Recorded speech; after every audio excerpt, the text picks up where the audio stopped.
오늘의 말씀 제목은 제9계명 진실의 힘을 믿으라 라는 말씀으로 은혜를 나누도록 하겠습니다. 제가 얘기를 들어보니까 세상에서 제일 맛있는 반찬이 뭔지를 들었어요. 뭔가요? 제일 맛있는 반찬? 뒷담화. 밥 먹다가 뒷담화, 그죠? 가십 뭐 이러면은 그 시간 가는 줄 모른다고 하죠. 그만큼 우리 가운데 이 계명이 깊숙이 들어와 있는 것입니다. 제가 예전에 한번 얘기를 했었죠. 세상에서 가장 많이 쓰는 언어가 3등이 영어, 2등이 중국어, 1등이 다 까먹으셨네요. 1등이 거짓말.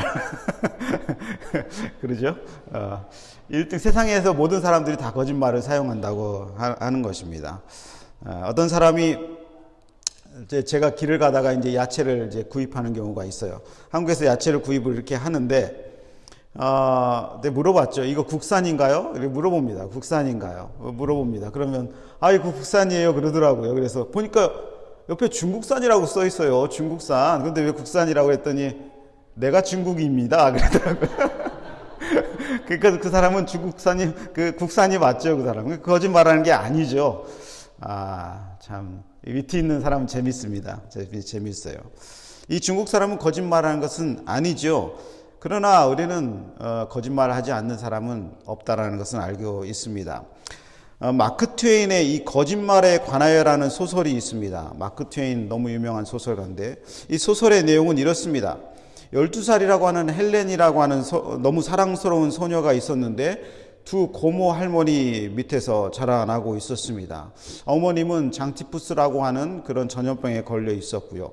할머니들은 신실한 그리스도인이었는데 이 신실한 그리스도인은 말씀을 그대로 믿는 좀 이렇게 강한 그런 그리스도인이었습니다. 그래서 성경에서 요한계시록 21장 15절의 말씀, 거짓말을 하면 지옥에 간다는 이 말씀을 문자 그대로 믿었습니다. 그래서 절대로 거짓말을 하지 않겠다 그렇게 생각을 했던 것이죠. 그리고 이 거짓말을 하면 반드시 용서를 구해야 되며, 그리고 부모에게도 책임이 있기 때문에 부모가 일정 부분 책임을 져야 된다는 생각을 이 할머니들은 일생 동안 하고 있었습니다. 그런데 어느 날 이 사랑스러운 조카딸 헬렌이 거짓말을 하게 됐다는 얘기를 자기가 고백을 하게 돼요. 할머니들은 너무 놀랐죠. 거짓말을 하면 큰일 나는데 생각을 한 것입니다. 그래서 이 헬렌을 할머니들은 강하게 책망을 하고, 그리고 부모에게도 책임이 있다 잘못 가르쳐서 해서 어머니에게 데려가려고 하는데 이 어머니가 그 유명한 전염병 장티푸스에 걸려 있는 거예요. 할머니들은 고민을 합니다. 어떻게 해야 되나 하다가 말씀대로 하자 해가지고 그 어머니에게 이 헬렌을 데려갑니다. 그런데 그 어머니 장티푸스를 이 딸이 옮겨봤죠. 그래서 헬렌이 전염병으로 앓다가 죽어버립니다.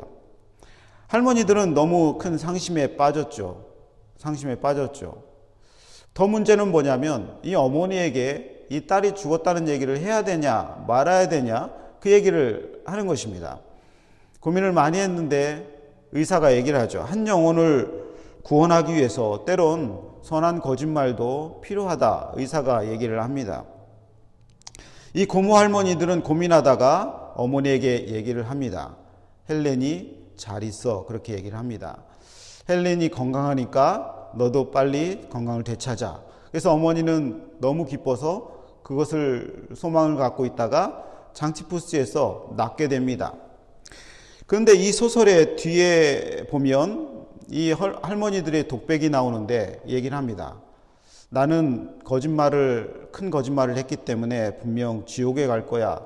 그러나 이런 상황이 또 오더라도 나는 그런 말을 똑같이 할 거야. 그렇게 얘기하는 것이죠.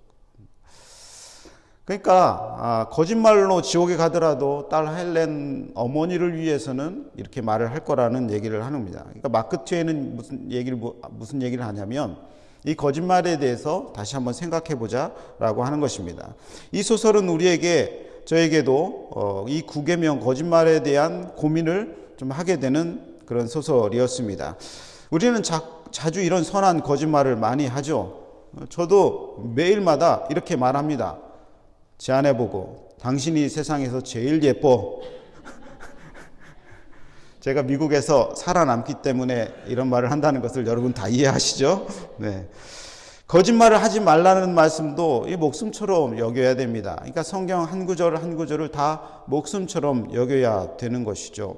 그러나 문자적으로 기계적으로 적용하기보다는 이 하나님의 말씀에 담긴 하나님의 본래 의도가 무엇인지를 아는 것이 훨씬 더 중요합니다.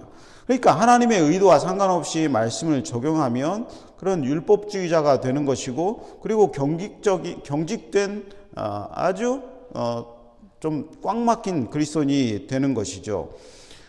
성경에서 예수님의 사례를 보면 알 수 있습니다. 유대인들이 왜 안식일에 범하고 밀 이삭을 짰고 그 병자를 고쳐주냐 얘기를 했을 때 예수님은 너무 답답했을 것입니다.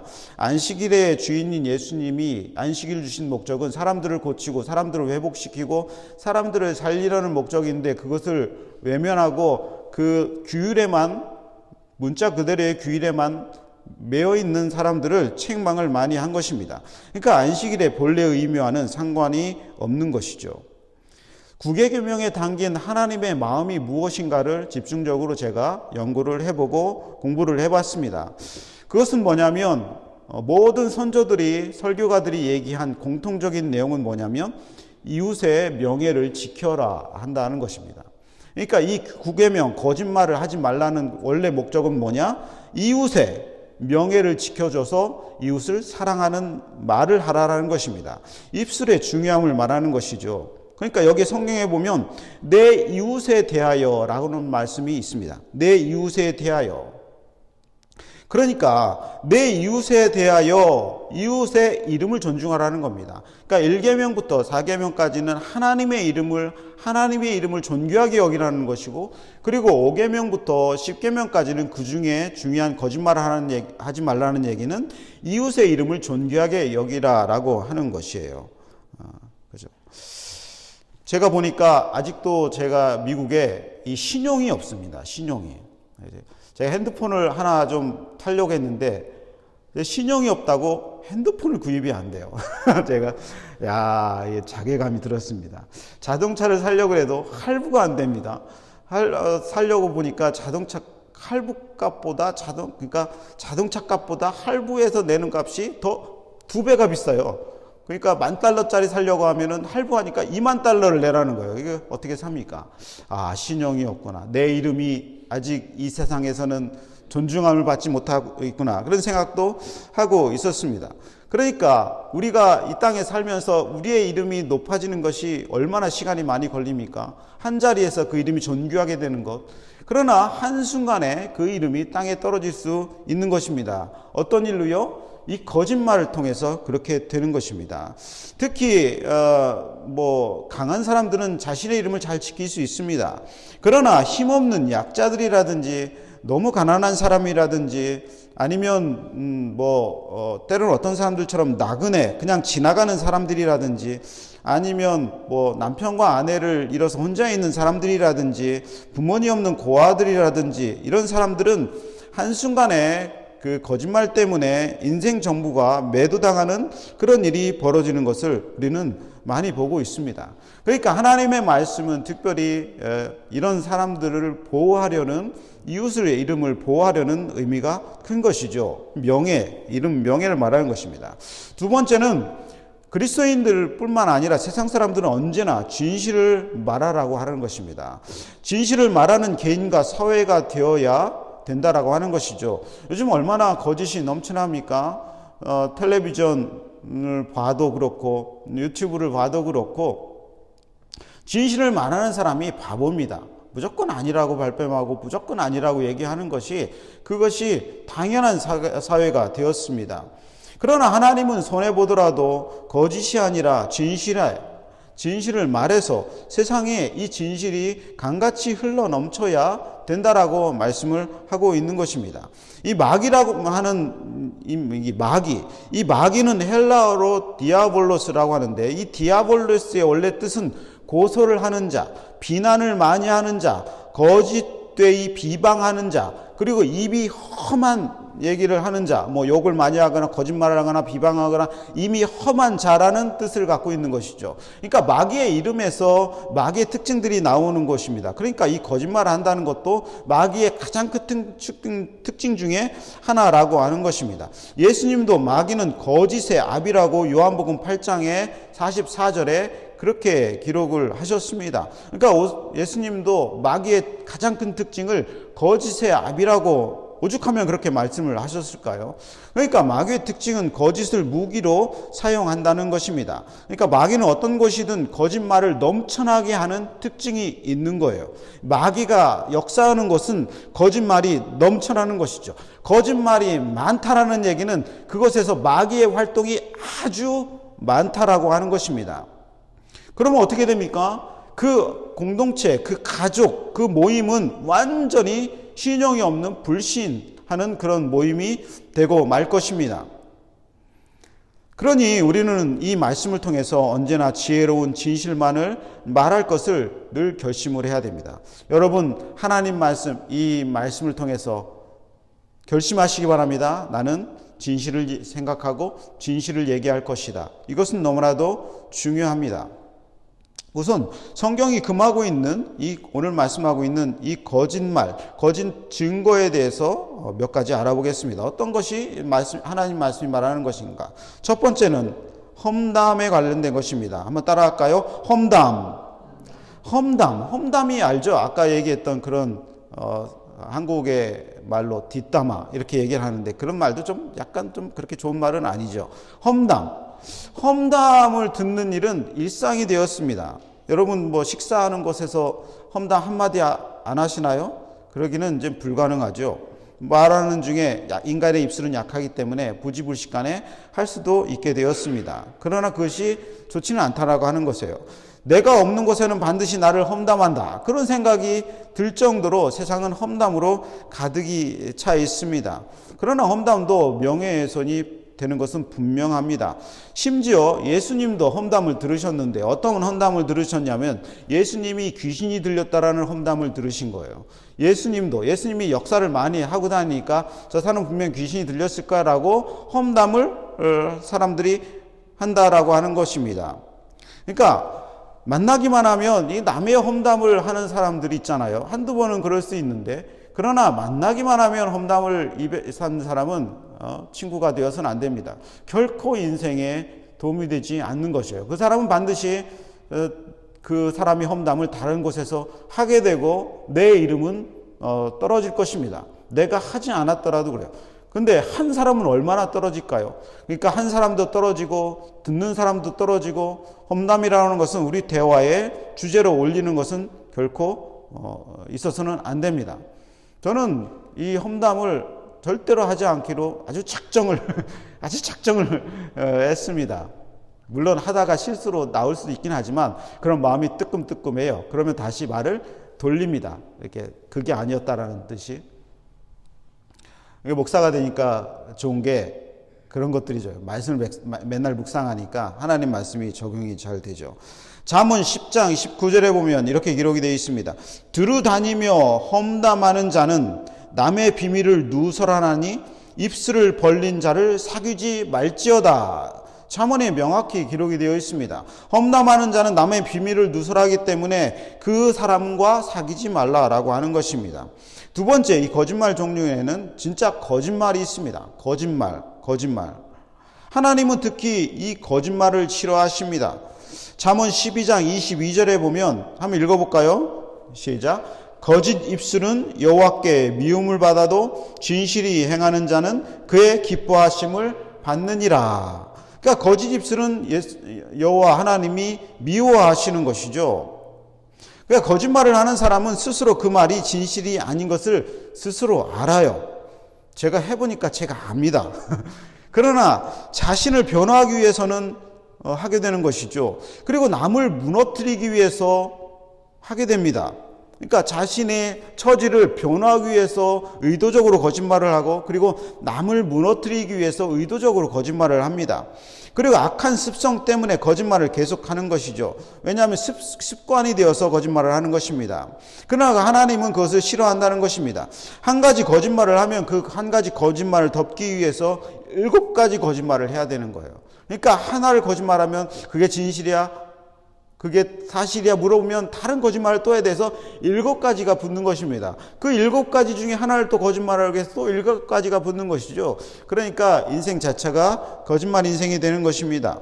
다윗의 아들 압살롬이 아버지에게 얘기를 합니다. 아버지에게 얘기를 하죠. 아버지가 묻습니다. 내 아들 압살롬아 어디 가니? 그러니까 압살롬이 얘기를 하죠.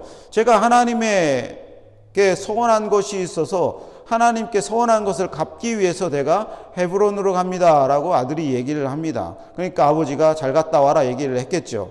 그러나 사실은 압살롬은 헤브론에 가서 아버지 다윗 왕을 반역하고 자기가 왕이 되기 위해서 음모를 꾸미기 위해서 그쪽으로 가게 되는 것입니다. 그러니까 아버지 다윗 왕에게조차도 태연하게 거짓말을 하는 것입니다. 이 거짓말은 더 큰 죄를 위한 죄의 시작이 되는 것입니다. 그러니까 이 성도들은 서로 참된 말을 하는 것이 선한 영향력, 선한 일을 하기 위한 시초가 되고, 거짓말을 하면 악한 일을 하기 위한 시초가 되는 것입니다. 그 말을 하면 다시는 주워 담을 수 없기 때문에 그래요. 그 다음 말이 한번 퍼지면 그것이 내가 진실이라고 또 얘기를 해야 되기 때문에 결국은 막을 수 없는 일이 되는 것입니다. 에베소서 4장 25절에 보면 그런즉 거짓을 버리고 각각 그 이웃으로 더불어 뭐라고요? 참된 것을 말하라. 참된 것을 말하라. 이는 우리가 서로 지체가 됨이니라. 지체가 됐다는 특징은 뭐냐면 거짓을 버리고 그 사람들 사이에서는 항상 참된 것만 말한다는 특징이 있는 거예요. 그러니까 참된 것을 말하는 사람이 지체라는 것이에요. 참된 것을 말하지 아니하면 지체가 되었다는 증거가 없기 때문에 여전히 아직 한 지체로서 역할을 하지 못하고 있다는 증거로 성경은 말하고 있는 것입니다. 우리 사이에도 보면은 거짓말이 있어요. 거짓말. 여러분은 어떤 거짓말을 합니까? 기도할게요. 이런 말 좀 약간 거짓말이 섞여 있죠. 제가 사업이 어려워서 제가 기도가 많이 필요하면 제가 기도할게요. 그걸 기도합니까? 기도하긴 하죠. 그러나 많이 잊어버리죠. 이 기도할게요. 어떤 선교사가 파송을 받았는데 그 교회에서 본교에서 파송을 받았습니다. 그래서 성도들 물질도 보내고 또 기도도 하겠다고 얘기를 했어요. 근데 선교지에 갔는데 이 선교사가 너무 어려운 거예요. 왜 이렇게 일이 풀리지 않고 어려움을 당하나. 그래서 도저히 있을 수 없어서 본교로 다시 돌아왔습니다. 그런데 돌아왔는데 자기를 기억하는 사람이 아무도 없다는 겁니다. 새 가족이에요? 이렇게 물어보다는 거예요. 무슨 얘기예요? 기도를 안 했다는 거죠. 그러니까 파송하면서 기도하겠다고 얘기를 했으면 기도회를 열든 목장에서 기도를 하든 그 사람을 위해서 기도하면 하나님이 기도에 응답하셔서 그 사람을 사역을 이끌 것이 분명한데 기도 안 했다는 증거죠.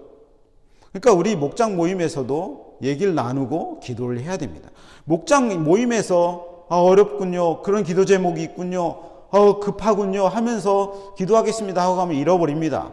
하나님은 그 입술로 정말 주 예수 그리스도의 이름으로 기도하길 원하시는 거예요. 그래서 제가 목장모에서 가장 강조하는 건 뭐냐면 그 즉시 기도를 하라는 거예요. 함께 모여서 그 사람의 기도 제목을 놓고 1분이든 30초든 30분이든 간에 기도를 하라는 거예요. 오래 기도하게 되면 그 사람의 기도가 간절하다는 것이고 빨리 응답이 되어야 된다는 또 마음에 하나님의 음성이기 때문에 기도를 오래 하면 되는 것이죠. 그러니까 우리는 기도해야죠. 그래서 목사님들도 마찬가지. 하도 기도 제목을 받으면 잊어버릴 수 있잖아요. 그러면 어느 때는가는 기도를 잊어버릴 때가 있어요. 이러면 안 되겠다 싶어가지고 그 즉시 기도해주고 메모하고 기도를 하게 됩니다. 그것이죠. 보니까 또 어떤 사람들이 어떤 게 있냐면 집사님 우리 성도님 일 좀 해보시겠어요? 그러면 목사님 기도해볼게요. 그러고 합니다. 기도해볼게요가 무슨 얘기예요? 하고 싶지 않은데요. 이런 얘기잖아요. 하고 싶지 않은데 한번 생각은 해볼게요. 이런 뜻이잖아요. 근데 이제 그게 말이 오용이 되는 것이죠. 그러니까 기독교는요, 약속의 종교입니다. 하나님은 거짓이 없으세요. 그러니까 하나님이 거짓이 없기 때문에 하나님을 닮은 그리스도인들은 거짓이 없는 사람들이 되어가야 되는 거예요. 우리가 고백하는 믿음의 내용은 무엇보다 하나님과의 약속입니다. 하나님의 상품 중에서 우리가 가장 붙들게 되는 것이 뭐냐면 하나님이 거짓말을 하지 못하시는 신실하심. 하나님은 한번 말씀하신 것을 반드시 응답하시고 지키시는 그 신실하심을 우리가 닮아가야 되는 것이죠. 얘야, 너 구원하기로 내가 작정하고 그랬는데, 생각해보니까 그때 내가 조금, 약간 깊이 생각 안 하고 그랬다. 너 구원받는 거 취소다, 취소. 그러면 우리가 어떻게 천국에 가겠어요? 하나님이 한번 구원을 주셨기 때문에 우리는 결코 지옥에 떨 수가 없는 것이죠. 예수님 그 십자가에 못 박힌 거, 그거 보니까야, 그게 좀 타이밍이 잘못됐더라. 그거 취소. 그러면은 누가 구원을 받을 수 있겠어요? 하나님이 한번 약속하셨기 때문에 하나님은 그 약속을 지키심으로 우리가 하나님과 이런 관계를 누릴 수 있는 것이죠. 여러분, 하나님을 믿는 하나님의 자인 우리 역시 신실하시기를 주님의 이름으로 축원합니다. 아멘. 세 번째, 거짓 증거하지 말라라는 것은 실제로 거짓 증언을 하지 말라라고 하는 거예요. 거짓 증언을 하지 말라. 따라합시다. 거짓 증언하지 말자. 이 거짓말과 거짓 증언은 좀 다른데, 거짓말은 일상적으로 하는 좀 내용이고, 거짓 증언은 뭐냐면 여기서 정말 중요한 내용인데, 거짓 증언은 공식적인 법정에서 위증하는 것을 말합니다. 위증. 법정에서 거짓말을 하는 것이죠. 적극적으로 그 사람을 중상모략하기 위해서 공식적으로 위증을 하는 것입니다. 그러니까 아주 중요한 일에 대해서 일부러 거짓 증언을 해서 이웃을 억울하게 만드는 것이죠. 그러니까 잠언 25장 18절은 이 거짓 증언에 대해서 강하게 경고를 하고 있습니다. 25장 18절에 보면 그 이웃을 쳐서 거짓 증거하는 사람은 방망이요 칼이요 뾰족한 살이니라. 그 사람 자체가 방망이요 칼이요 살이어서 그 사람이 말하는 것이 실제로 그 사람을 죽이는, 그 사람은 살인자라고 하는 성경 말씀입니다. 이스라엘에 이 아합 왕이라는 사람이 있어요. 아합 왕 기억하시죠? 아합 왕의 와이프가 누구예요? 이세벨 왕과 이세벨, 아합과 이세벨. 이 사람이 보니까 앞에 성전 왕궁 앞에 좋은 포도원이 있어요. 어떤 포도원이냐면 나봇이 갖고 있는 포도원이에요. 나봇이라는 사람이 갖고 있는 이 포도원이 너무 좋아서 그걸 갖고 싶은 거예요. 근데 나봇이 포도원을 팔지를 않습니다. 그러니까 왕이 끙끙 앓는 거예요. 내가 왕인데 저 사람과 하나 내가 같이 못하나 끙끙 앓는데 옆에 아주 희대의 악한 여자 이세벨이 와서 그렇습니다. 얘기합니다. 아이고, 왕이 그것 하나 못하고 그래요. 내가 해줄게. 그래서 얘기를 합니다. 어떻게? 기다려봐. 내가 해줄게. 그래가지고 왕비가 나서요. 그러면서 그 나봇이 있는 그 성읍의 장로들과 거기에 있는 귀족들에게 편지를 보냅니다. 그러니까 매수하는 거죠. 그 장로들과 그리고 그 귀족들은 그 성의 재판관과 거기에 영주를 겸하고 있는 거예요. 그러니까 재판장이죠. 재판장. 그리고 이세벨이 그 악한 비류, 그러니까 약간 건달들이죠. 그 두 사람을 매수합니다. 돈으로 사서 가가지고 얘기하게 만들어요. 무슨 얘기냐면 나봇이 하나님을 욕하고 다닌다. 하나님을 저주하고 다닌다. 그리고 왕을 욕하고 다닌다라고 말하라고 얘기하는 거예요. 그러니까 소문이 얼마나 빤나요? 동네 가든마다 술집 가서도 하나님을 저 사람이 맨날 저주해. 저 사람이 아합왕 맨날 욕해. 하니까 그 동네에 소문이 났겠죠. 그러니까 재판이 열렸습니다. 거기 가서 얘기를 하니까 이미 매수당한 재판장과 그 장로와 그 귀족이 저 사람은 몹쓸 사람이네 하고 사형 선고를 내버립니다. 그래서 동네 사람들이 그것을 믿고 돌을 던져서 그 나봇을 죽여버려요. 그리고 그 주인이 없는 그 땅을 왕이 차지하는 것입니다. 그것이 성경에 기록이 되어 있습니다. 그러나 이 성경은 이 거짓 증언에 대해서 이미 출애굽기에 대해서 아주 하나님께서 강하게 질책하시는 법 아닙니까? 하나님이 이것을 그냥 지나갈 리 없죠. 그래서 아합과 이세벨은 하나님께 비참한 죽임을 당했습니다. 하나님께. 심지어 걔가 그 상처를 핥을 정도로 왕이 비참하게 된 것이죠. 그 아들 요람도 죽어가지고 그 시체를 어디에 던졌냐면 나봇의 그 포도원에 던져버렸어요. 그러니까 사람들이 그 아버지, 어머니, 그 요람까지도 그렇게 한 것이죠. 하나님이 이 죄를 얼마나 무섭게 보고 있는지를 알고 있는 것입니다. 1993년도 이 뉴욕의 브루클린에 살인사건이 하나가 났는데 당시 19살이던 션 윌리엄스라고 하는 이 남성이 살해 혐의로 기소가 되었습니다. 어떤 사람을 죽였다고 했는데 그 사람은 계속 결백을 주장했어요. 나는 죽이지 않았다 했는데 어떤 여인이 저 사람이 총을 갖고 있고 총을 들고 있는 것을 봤다라고 해서 그 사람이 25년형을 받습니다. 25년형. 그러니까 19살에 들어가서 25년형을 받았으니 얼마나 오래 있어요. 그런데 그것이 뒤집어졌는데 2018년도에 뒤집어졌습니다. 이 여성이 도저히 양심에 마음이 좋지 않아서 양심 고백을 합니다. 그때 경찰이 거짓말로 총을 들고 있다고 들은 걸 보았다고 거짓말로 말을 해라 얘기를 한 것이죠.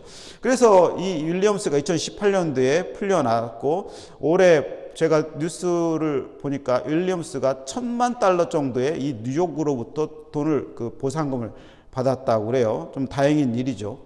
그러니까 한두 사람의 거짓 증언으로 생명이 사라지고 억울한 일을 누구든지 당할 수 있는 거예요. 그래서 하나님은 이 계명을 우리에게 주신 것입니다.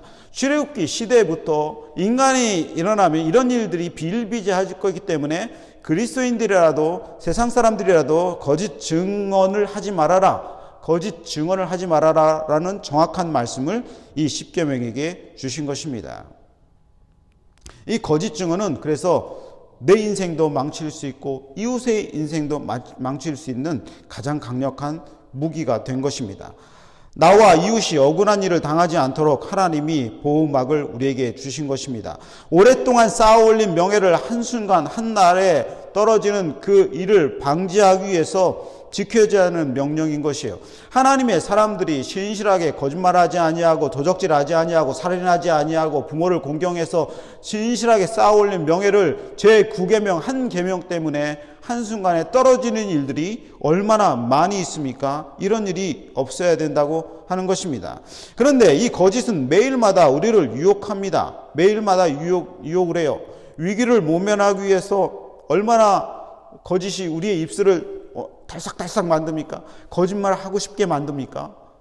그러나 그것을 이겨야 되는 것입니다. 자존심을 세우기 위해서 남이 나를 공격할 때에 얼마나 거짓말을 하려고 입술이 움직이고 있습니까? 그럴 때 입술을 다물고 하나님 말씀을 기억하면서 내가 좀 억울해도 남을 모함하지 말아야지. 남을 거짓말하지 말아야지. 거짓 증언을 하지 말아야지. 그렇게 생각을 해야 되는 것입니다. 그럴 때 유혹을 확실히 물리치는 비결은 뭐냐면 하나님의 확실한 약속을 믿는 것이죠. 그리스도인의 소망은 어디에 있습니까? 그리스도인의 소망은 세상에 있는 것이 아니에요.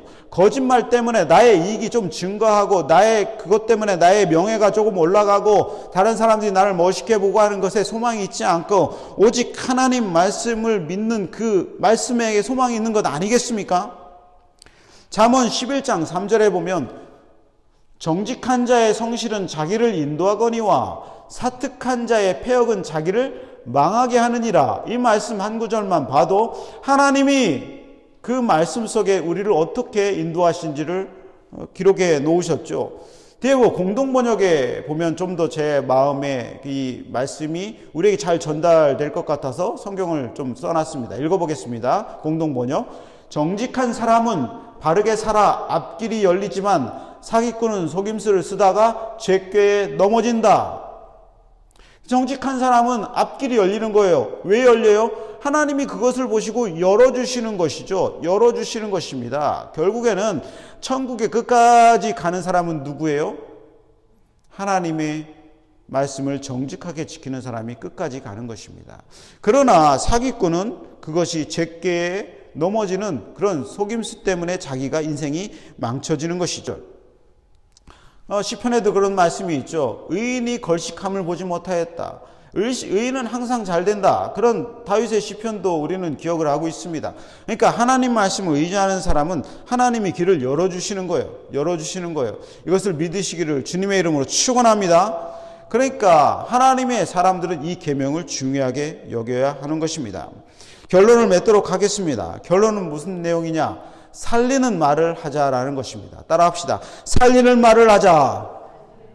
우리의 입술은 어떤 입술입니까? 우리의 입술은 복음을 증거하는 입술이에요. 우리의 입술은 하나님을 찬양하는 입술입니다. 그러니까 찬양하고 복음을 증거하는 입술에서 이런 험담이라든지 거짓말이라든지 거짓 증거라든지 이런 일들이 나올 때에는 이의 입술이 얼마나 무한하겠어요.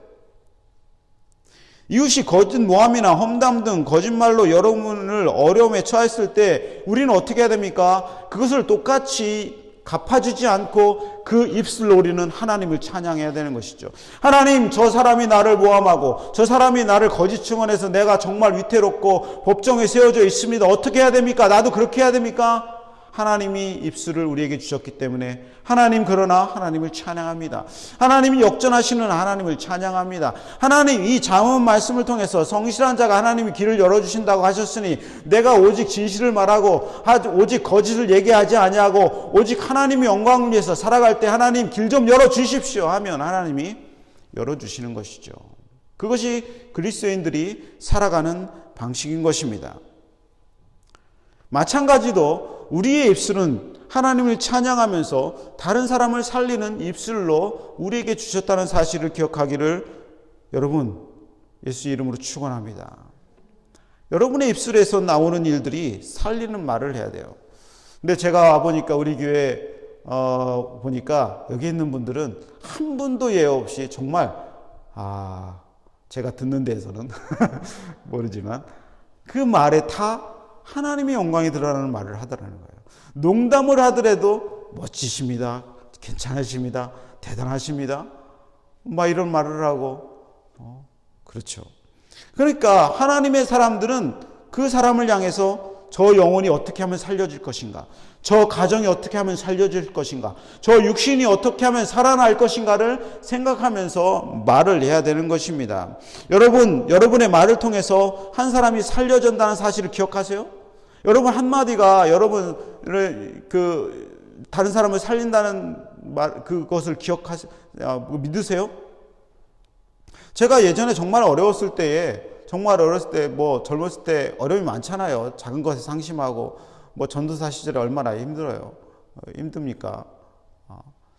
그럴 때 너무 낙심돼가지고 정말 이러다가 내가 죽겠다 싶을 정도로 막 스트레스 받고 힘들 때에 어떤 분이 지나가면서 그러더라고요. 툭 치면서 전사님은 어떻게 그렇게 일을 잘해요?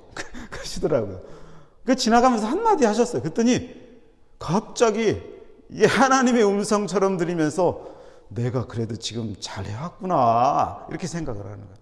그러니까 실패해서 낙심되어 있는데 그 사람이 볼 때는 그것이 너무 일을 잘한 것처럼 보인 거예요. 그래서 나중에 물어봤어요. 제가 그렇게 일을 그때 잘했나요? 그러니까 그때 정말 전사님 탁월하셨어요. 그렇게 얘기를 하더라고요. 실제로 탁월했는지 그 사람은 다른 사람에게도 그렇게 또 얘기를 하더라고요. 그렇게 또 얘기하고.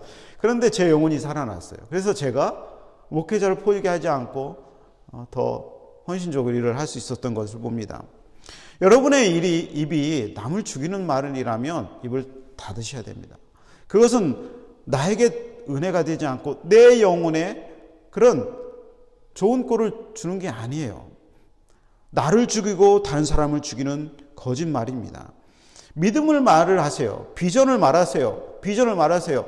우리 교회도 마찬가지예요. 하나님의 교회가 얼마나 멋진가, 하나님의 영광이 가득하다, 이 예배는 말씀으로 충만하다, 내가 기도하니 응답될 것이다, 우리 교회는 하나님의 능력으로 더 큰 부흥을 이룰 것이다, 하나님이 역사하실 것이다, 우리의 믿음으로 보여진다, 너는 왜 눈으로 보이고 있지 않느냐, 이렇게 믿음의 말을 해야 되는 것이죠. 그럴 때 하나님의 그 말을 듣고 하나님이 그대로 응답하시는 것입니다.